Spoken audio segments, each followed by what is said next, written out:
But for main बहुत ज़्यादा contribution नहीं होता है. They do not feel the physicality of it, but giving the semen and all, that gets very uncomfortable.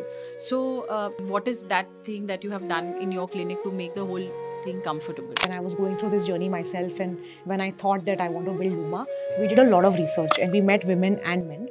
And I think men felt not part of the journey. They actually felt like they wanted to do more and they did not know where to help.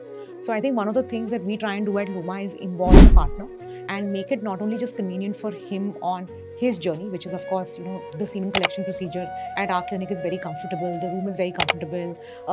There's a pass box window into the andro lab, etc. So it feels very discreet.